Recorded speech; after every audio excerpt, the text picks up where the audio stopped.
And with that, how many of you have been here since the morning? Hands up. Woo! Everyone! Oh my God, this is amazing, amazing, amazing. And do you recall that we launched a report? It was some while ago, right? It was about steering tools and emission and how do we lower those emissions. We heard emissions are going down, but not like that, but more like, and it's not good enough, right? So, but we also learned the good news that there are so many tools to use out there. These researchers, they checked and they found about 100 different steering tools and they did an in-depth analysis about 21 of them, right? So there are things to do. And with this panel, we're going to look at the nitty-gritty of how to get things done, right? And we talk to leaders in this field. And we have leaders from municipalities, in this case, Copenhagen, Denmark, who is really a climate leader, right? So we'll hear very soon from Caroline Samson. But we've also invited representatives from business, from national government, from Finnish parliament, from the biggest Nordic business daily, and also, yeah, that's it. That's the panel coming up soon. But first, over to you, Caroline Samson. You are a researcher and a municipality worker. So what you're trying to do is now implement some of the research you've done on human behavior and how it can really be impacted by smart city planning. Yes. Over to you. Yay, thank you. And yes, thank you. It's so great to see so many of you, despite it's past 4 o'clock and we're all a bit tired from all this great knowledge. But thank you for this lovely conference, and I feel so enlightened. But as also said, my name is Caroline Samson, and I finished my PhD this summer at Aalborg University in a collaboration with University of Copenhagen. But I'm now employed in Copenhagen municipality, so I'm cut in half of like a researcher, but also a practitioner. And in my work in Copenhagen, or in city of Copenhagen, is with waste behavior, and I'm going to talk more about that later. But this is the front page and the title of my PhD. So it's called Practice in Place Enabling Climate-Friendly Changes. And this was my roommate at that time in front of my house and our bicycle. But the point of this title is kind of twofolded. One is that I am taking the understanding of practice and merging it into the understanding of place. And by doing that, my argument is that I am somehow placing or situating practice for enabling climate-friendly changes. And when I say practices, I mean behavior or everyday life, but it's a theoretical discussion that we can always take. Yes. So my research was on everyday life, and to capture everyday life, I talked with young adults. And the reason why I looked at everyday life was because we know that food, mobility, and housing stands for a majority of our research or consumption emissions. So instead of just looking into one silo, one domain, I was looking across. And I got to see that in everyday life. And these are some of the photos that my participants took during my research. And I was talking with young adults. That means people in between 25 and 35 years old. And they were all in a transition of moving. So I interviewed them when they lived in one of the 4 biggest cities in Denmark at first, and then a year later after they moved somewhere else. Could be in the cities or somewhere else.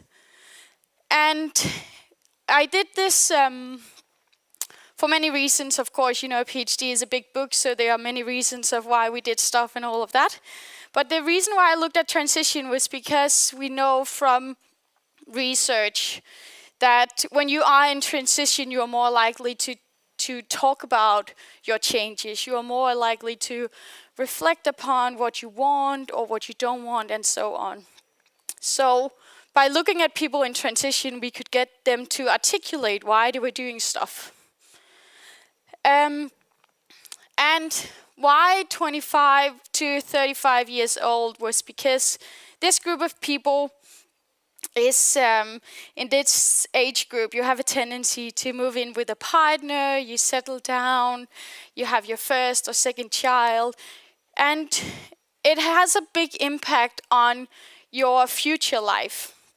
Because from other research, we know that the house you buy at that point is the place you stay for a very long time, even after the kids move away, or perhaps a partner passes away, or you live by yourself. So this investment you do at this point is quite important for the rest of your life. So of course we want to impact this group of people, this age group, because they have an important role to play to create some good routines and habits for the rest of their life. And when I looked at everyday life, I saw that food, mobility, and housing does not always stand as silos that are not interconnected, but they merge. And what we do that could seem food related might be mobility related or housing related. So by looking only at domains, consumption domains, we don't see the nuances of everyday life and this big impact we have from our consumption practices.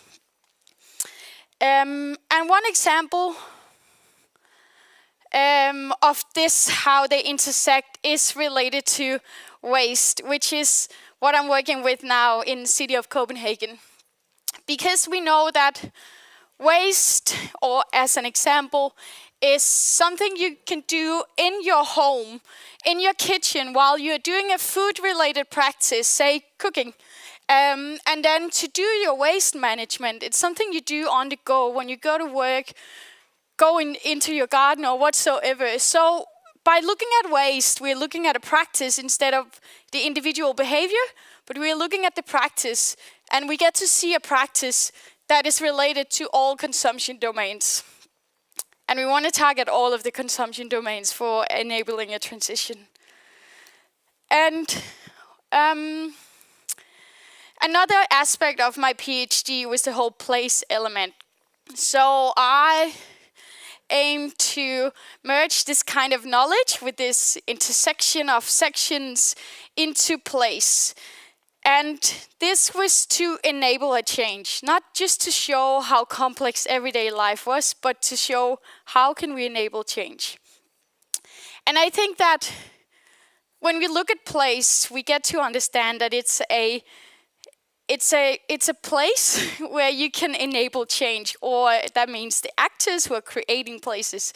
For instance, me now in the city of Copenhagen, we have a big role to play for enabling these changes. And this is because a part of what I see in my research, and I think most of you can relate to as well, is that the practices we do are highly place specific. So the waste management that is being done here is different from the one over here. Or if I put myself in the same position, I do my waste management in one way in Copenhagen, and I do it differently here in Stockholm. And despite this is me, the same person doing it, I have different practices, so we are not rational human beings, as Charlotte said this morning. And I aim to, so that was my research, and now with the other side of my body being Copenhagen municipality, I aim to work highly research-based in my current job. And that is, when I say aim, by the way, I mean really aim, because I've been working there for less than 2 months, so please bear with me. But in my job, the goal is to create a city where not only can we support less waste being generated, but also how can we make use of all the resources in our waste. So make sure that we sort our waste into the right fractions so we can, yeah, as I said, get most of the resources as possible to be used. And to do this, I think a lot about the connection of place and practices. And, you know, being a researcher, you're inspired by theory and all of that.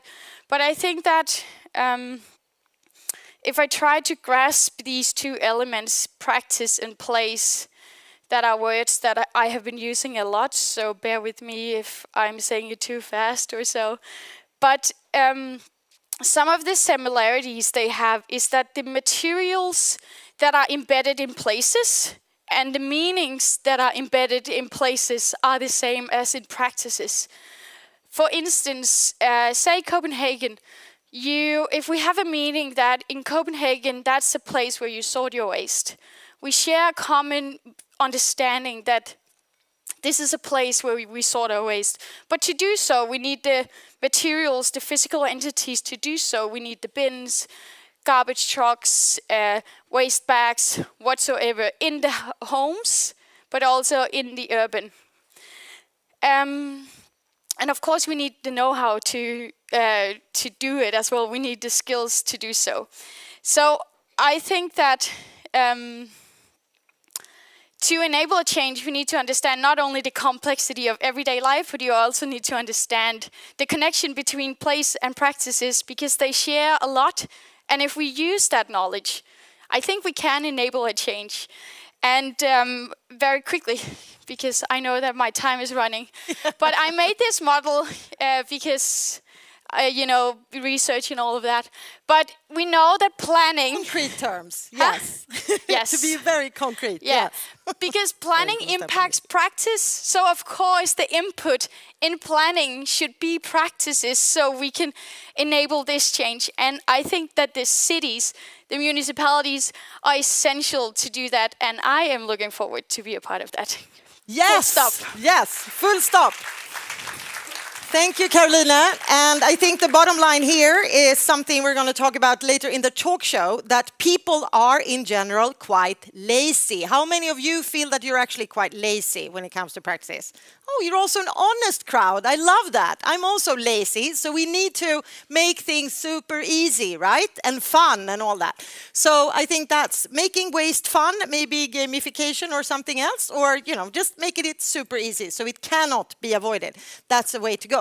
Now let's hear from the rest of our panel how they see our steering tools. So let's welcome on stage. We have Krista Mikkonen from the Green Party in Finland. Are you all ready down there? Oh, you're coming up there. Fantastic. Hi, Krista. Applause. You are also the former Minister of Climate and Environment in Finland. Perfect. You take a stand. And then we have Beatrice Rindevall. You're the chair of Naturskyddsföreningen, Sweden's largest environmental organization. We have Helena Storkenfeldt, Moderate Party, Moderaterna Sverige, the government party in Sweden. You're also part of the member of parliament and miljö- och jordbruksutskottet, environment and the Agricultural Committee. And last but not least, Peter Fällman, you're editor-in-chief of Dagens Industri, the biggest business daily in the Nordics. And you can remove the chairs if you feel like they are in the way, like it looks like. And of course, oh my God, last but not least, Elina Brinkberg, you're the climate and environmental manager of Nudie Jeans, and you are actually really spearheading a circular business model in a business that we talked about earlier, the fashion business, which is sort of intrinsically, difficult in terms of fast fashion. So we'll hear from you now what you think, and you also, of course, heard Carolina's introduction here, and you all need some water, and that's also very sustainable, so good on you. What is your vision? I thought we had a little green vision meditation here over lunch or just after lunch. So I thought just, to start out, something, an element of that future society, or what do you think is missing today that you want to see in that future society that's a little bit, more sustainable than today? You all look very eagerly to respond. I start with you, Krista.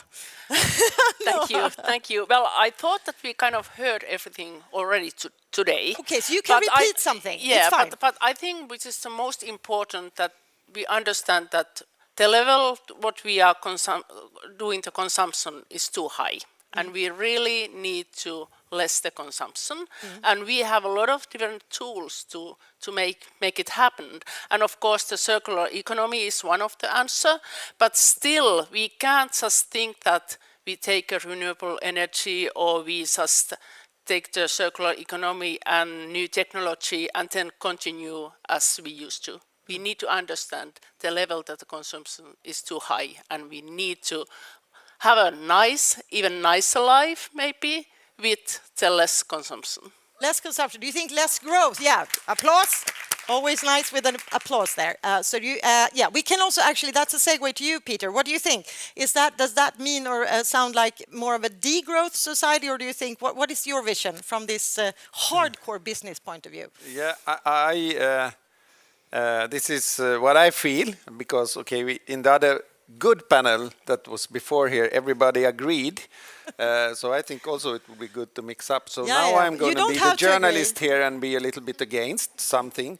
I always think this is the easy way to say we will need to be less consumption, less growth, and then we will all be happy and live happily forever after in a sustainable world. I don't think so.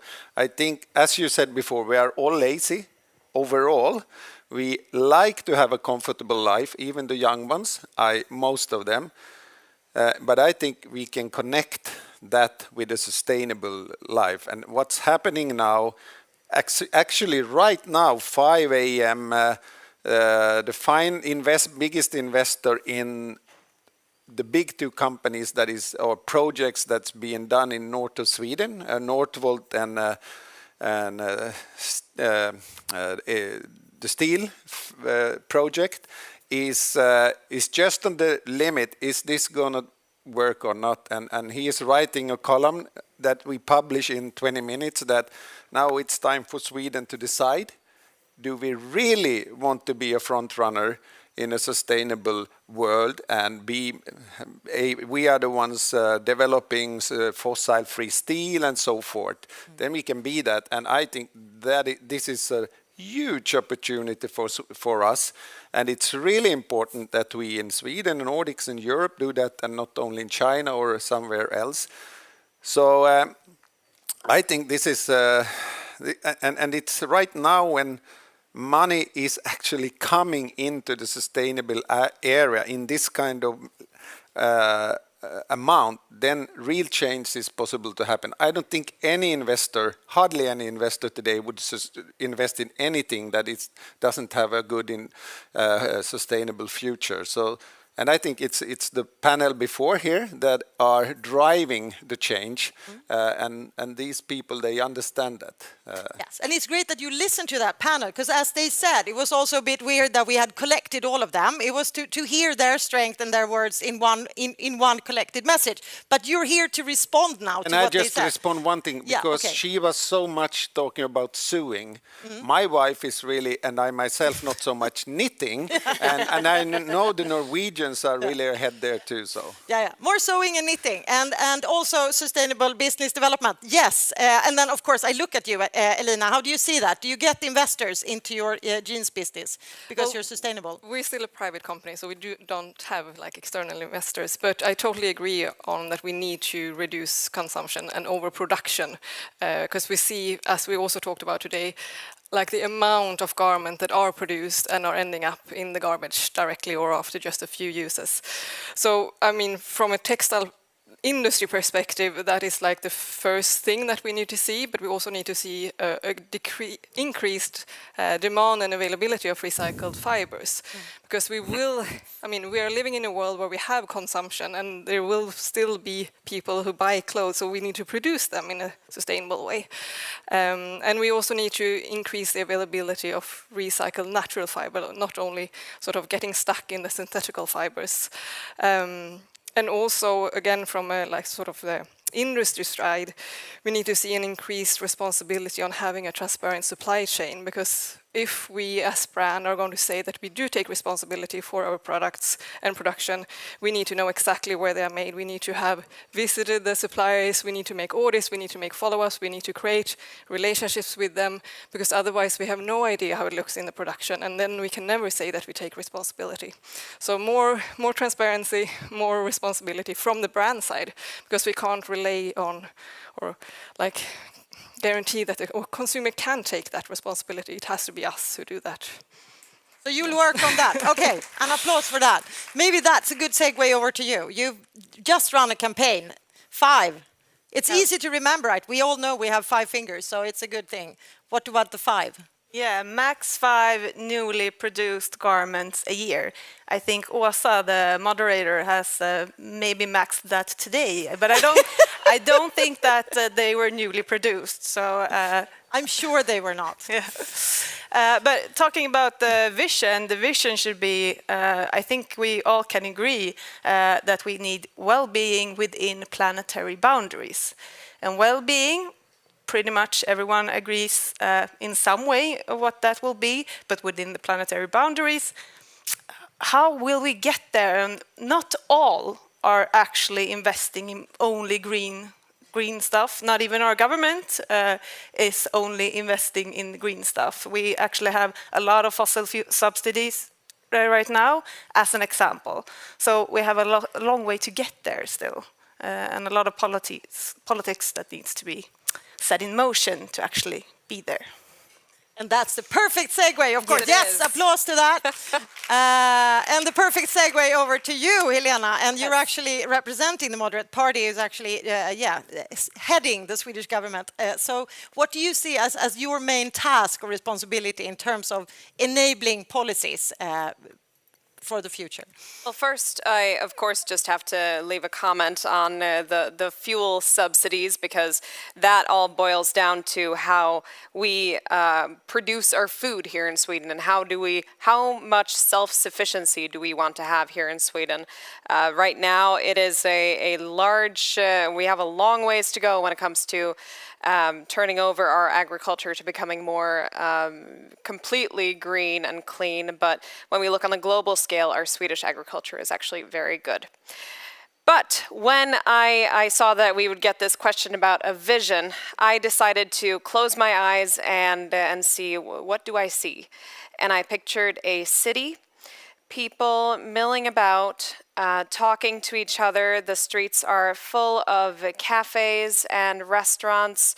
There's not a car in sight, but that doesn't mean that people didn't take the car there. They are parked in a very smart way. Of course, they are run on electricity, and the electricity is green. They also shop, but it's not a statement to shop secondhand. They're doing it because that store is actually cool and they want to go there, and shopping secondhand is their first choice. That was my vision when I took a step back and saw what do I see in the future. And maybe then lowering the VAT on second-hand clothing would be a way forward to also Absolutely. enhance demand. I wrote that down. You wrote that down. Great message from the previous panel. So, Carolina, you didn't get to say. Well, you envision things here, but maybe also something concrete from you. Yeah, well, I think that what you said was planetary boundaries and human needs, and I think that we need to meet those equally. So human needs and planetary boundaries should be equally met. And I can also go down to earth and think about less cars and only green renewable energy and low meat consumption. But I think on a big picture, we need to consider the planetary boundaries together with the human needs equally. Yes. Yes, let's do that. It's still a bit tricky, so maybe, Peter, you will develop this further. How do we make it happen with using the economy or building on the economy that we have? Because it's hard to change the system altogether, right? So, or at once, at least. So how do we make that work, an economy that works within the planetary boundaries? What do you see in terms of trends from your angle? It's a big challenge, and we are at not such a great spot right now. And I hear that we have the big discussion also who is going to pay for the sustainability costs that we in the West is living fine with, because we have been polluting before, and now we say that no one should do that. The other countries that are not so developed, and I think that we, from the industrialized world, should pay more so they can get faster to also without burning coal and so forth. But I really think that we shouldn't underestimate what we humans can do when we really put us up to something. So we really need to do this together, but it's always acute, urgent. It's always a difficult task with we see the world right now. So it feels like, and it is in a way, the situation in Ukraine, the situation in Middle East, the situation between the US and China, all these wars and things happening.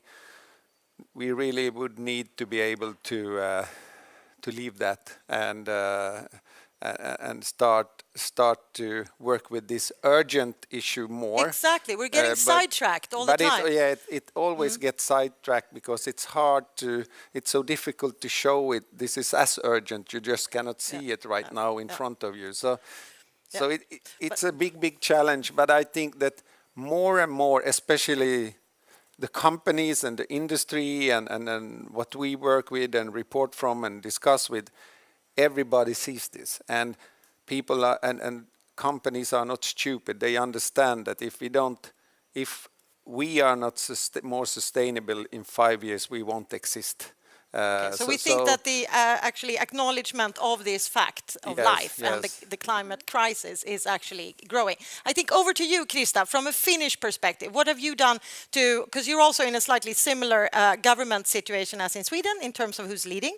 How do you do to, so you work from the opposition side, but to try and also get everyone on board in the green transition and also handle the polarization, which is another thing that's happening now. Would you like to comment on that? Yeah, well, I think it's very important to get everyone involved, and that's what we have been talking today as well. But I think the politician has a lot of tools, but we need to have more courage to use them. For example, the price for the CO2 emissions on the European level, it has made a big change. We can see that the countries are getting rid of the fossil fuels and trying to develop an investment on the green options. But then at the same time, still our government and your government and other governments are paying subsidies for the fossil industry, and that's the first thing we need to get rid of.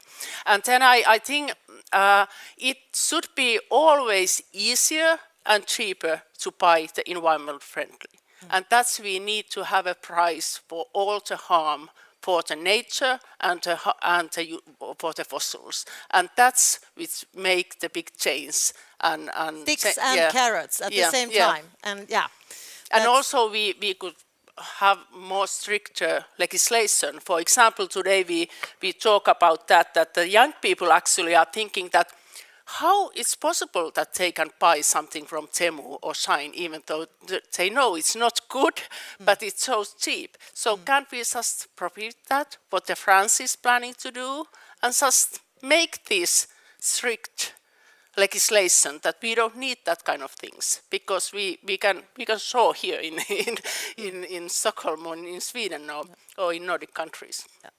Maybe you have a comment on that as well. Yes, an applause to that. Beatrice, maybe you have a comment on that as well in terms of what kind of steering tools do you think that the government should be using more of to get to this point, and also maybe get sort of more everyone on board? Well, of course, removing the fossil fuel subsidies, the polluters pay principle must be leading the politics.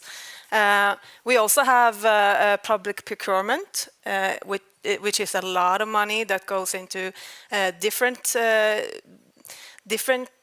contexts, and that could be much more contributing to environmentally friendly stuff than contrary. So guidelines. Yes. Thank you so much. Helena, what do you think from your end? What would you do now next to get also more people involved and make it more affordable to be sustainable? I like what Beatrice brought up with public procurement. That's a really important part, but I think Another thing is making sure that our companies that are making these big investments in order to be more sustainable actually are able to do so. We have so many regulations that are putting a stop to many of these investments that would and could make a huge impact. So a big part of it is just making it easier for those that are doing the right thing. It needs to be easier and easier for the companies to make the right choice. You are running the country, so you can change it. Yeah, Exactly. I'll do that tomorrow. Yes, we trust you, Elena, to get the snowball rolling. Elina, from your end, what do you see in terms of demand for the services? We could also tell you've started a sewing business, you could say. We talked a lot about sewing here today, so I think Fabrik has done a good job to get sewing on the agenda. And you do a lot of sewing in terms of mending jeans. Exactly. And that's your new business, right? Yeah, we do scale this up at the moment, but we have for like more than 10 years offered free repairs on all nudie jeans as a way to make it more easy for the customers to do sustainable choices, because as we all know, we are lazy and sometimes... You don't need to do your mending yourself, you just bring your jeans Exactly. to the nudie store and they mend it for you. Exactly. Yeah. And that demand is increasing a lot the more we communicate about it and the more we spread the word about that we do this.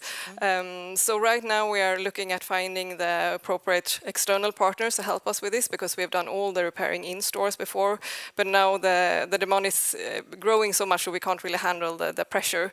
So now we are finding the right partners for this. But what we also do, which is important to say, I think, is that if you have all new jeans, you can turn them into our stores and you get a 20% discount on a new pair, because we don't want our customers to throw the jeans in the garbage, because we know that there is such a high value in this fabric, but also as a first step to sell them again and to make the life even longer on the garment. So we're also trying to scale up our second-hand business. And as someone said here earlier, we are trying now to integrate it within, sort of together with our new produced garments. Before we've had like a part of the store that has been second-hand.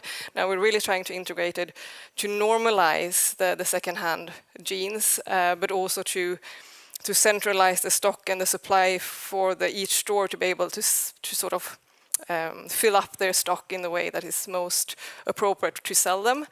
So we're really trying to push that part of the business. And all the jeans that we do not sell, we also recycle them. So it's really about seeing like the full circle here. And can you honestly say that you're not concerned as much anymore of selling more new jeans every year? I mean, we are selling more new jeans, but we have a goal in our climate action plan to sell 100,000 second-hand jeans by 2030. That is a very ambitious goal, and for us to be able to reach that, we also need to increase the inflow of jeans. So we need to continue to spread the word that we do collect jeans in our stores. So it's really about like finding the ways to reach this goal, but we are focusing a lot on that. And maybe you can also inspire other fashion companies, but that's a whole seminar in itself, I think. I have another question, but I think first of all, do you have any questions to this fantastic panel?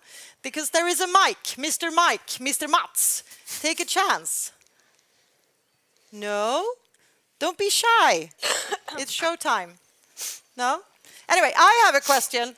Why do you think that meat has become a holy cow for us in the Nordics? Why are people so obsessed with eating meat? Some people, maybe not. You're so not representative here today, okay? But I love that hard rock. What Louise Lindén talked about when we go to hard rock concerts, and we meet a different crowd. But it's a lot of people who really like to keep the meat on their plate every day. Why do you think the meat has become this symbol? What do you think? I don't really know if I have a good answer to that. I think that we have a really close relationship to meat. We've had it for many years. We also have companies that are very much producing, what's it called? Trying to sell meat. Yeah. Well, the meat industry or the meat production and also farmers, of course. Yeah, it is a part of our culture, but it's a part of like all cultures in the countries. So I don't know. What do you think, Carolina? I think it's because it's the normal way of eating. So it's the you don't challenge any norms or anything by eating meat. That's what majority of people are doing. What they talked about on stage earlier today as well. So we consider our food practices or the food we eat. The first thing we have in mind is meat because it's normal to eat meat. So we should, like, if we are thinking about enabling changes, we should normalize the opposite. We should have it normal to just eat plant-based food. So meat can be an add-on if you really feel like you need it. So I think the issue is that it's just normal to do it, and we know how to do it. And how do we change that norm? Peter! I think we are changing the norm, and I think it's no question that it is changing, and it's been changed for a while, and we have all plant-based substitutes that are as good. You don't even recognize the difference, but of course, you always, when you are changing something long term, you get a motstånd, like it's going to be a movement against this. But I think that will fade out. I think in the long run, we will consume more and more plant-based food really and think beef. so? Yeah, How I do you really see think so. your And I'm role- actually coming from my father and his brothers had a big butchery in meat producer and sausage producer in Finland. So that's what I grew up with. But I think there's no question about it that this will happen. In the long trend is going towards that direction. It's just nothing is going straight up and down. And how do you see your role in media as you know, your power to actually question and change norms? How do you use that power? We have, for example, at DI, we have different teams, but one thing that I feel is the strongest thing we are doing that we need to pick up more efficiently again. We started 2 years ago to set an index on every listed company, how they are doing with sustainable. So they get a sustainability index and we compare them with the peers. It's shown all the time. So they all know that we are doing worse than the other one. We want to be better, and that we need to be like a fire in the butt to drive this change. Eld i baken, ja, yes. Great. Okay. Can I just add sure. something? Yes. Because I think the issue, can I say, is that plant-based food shouldn't be a substitute to meat. No, it the should be other the way around. default. Yep. So we shouldn't have meat substitute. We should have meat and we should have plant-based food. So we shouldn't have substitutes in the ideal world, in the It will vision. change. It was like 15 years ago, it was me helping my wife to clean. That's not the way it is anymore. Yeah. She's helping me now and then. That's good. So it's changing. But It is, but too slow, sadly. Yeah, too slow. Yes, all right. Sorry, I don't know. You were first, I think, then Helena. Yeah, it's inevitable. I can't talk today, but it will have to change because we still work within these planetary boundaries, and climate change are affecting our agriculture much already today. Like the last 6 years, 160,000 people have lost their jobs in the Moroccan agriculture because of drought. So this is happening all over the world right now, and it will only get worse. We have to change. But what do we say to the meat industry that wants to keep on producing these sausages? What do you think, Helena? Well, what I would say is when I'm here in Stockholm, I rarely eat meat. Then again, I eat a lot of meat when I'm at home because I hunt my own meat. So I feel like it's a big, meat in itself is a big part of our culture for several reasons. One, everyone once upon a time comes from a farm. And on the other hand, we have a very strong hunting culture in Sweden as well.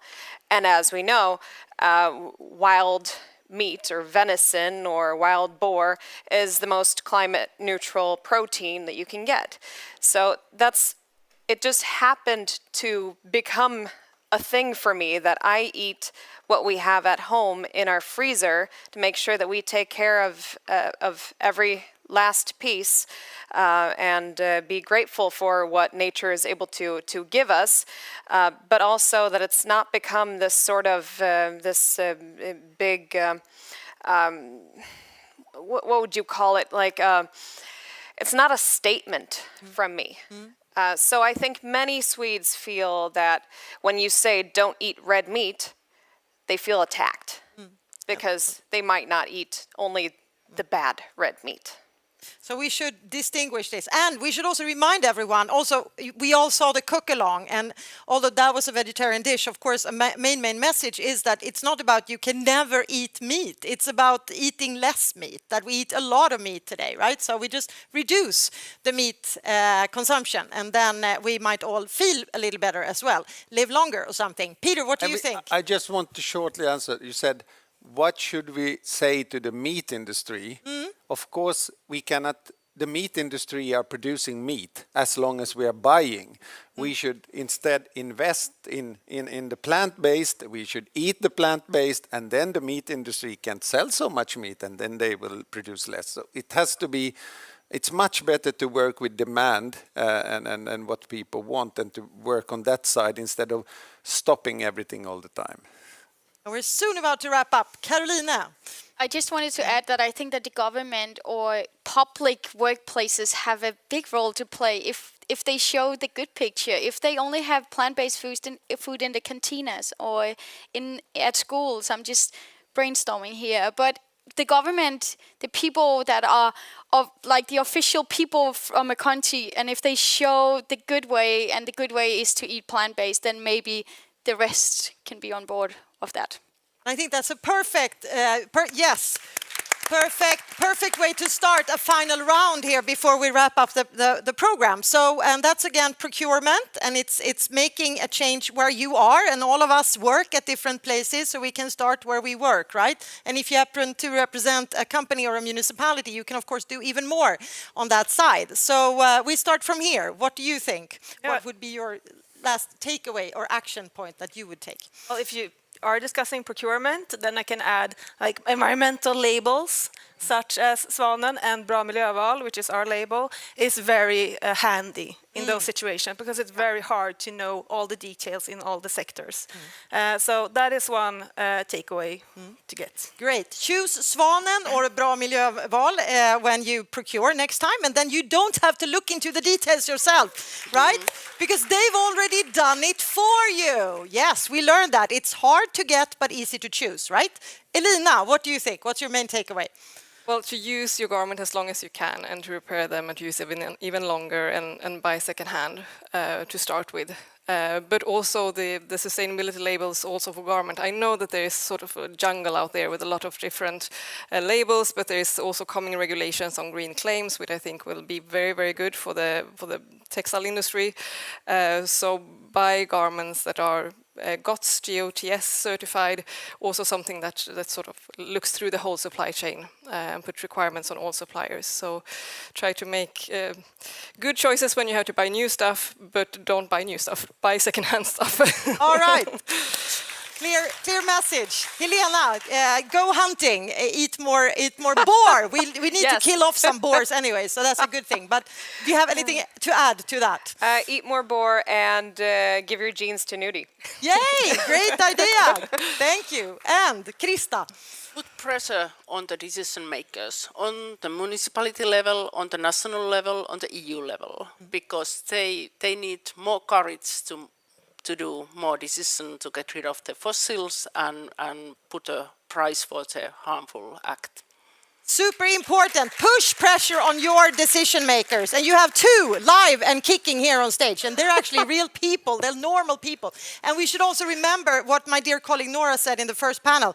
73% of Nordic people say they are very worried about climate change, right? And we have the lowest rate of climate deniers all over Europe in Sweden. So it's not that no one wants to change anything, right? We just keep that in mind. Super important. Peter, last. Shortly, okay, thank you. I want to connect to this, and I think to the guy, if I understood it correctly, who was in the panel before, get Greta and her crew back on track. Oh, I think it's it's a pity that this strong environmental movement has spread into all political areas, so suddenly the power is disappearing. If we just, because it really forced things to happen, and if they just continue in that track and be focused on environmental questions, it's have a huge impact. So get her and them in Get focus Greta again. back on track. That's the Exactly. last message. Big applause. Thank you so much. Thank you so much. And thank you now, dear audience, because this was actually the final words, famous last words of the most, of the formal program today. So now I'll say bye-bye also to all of you listening online. It's been fantastic to have so many people online today as well. And of course, all of you here in the room.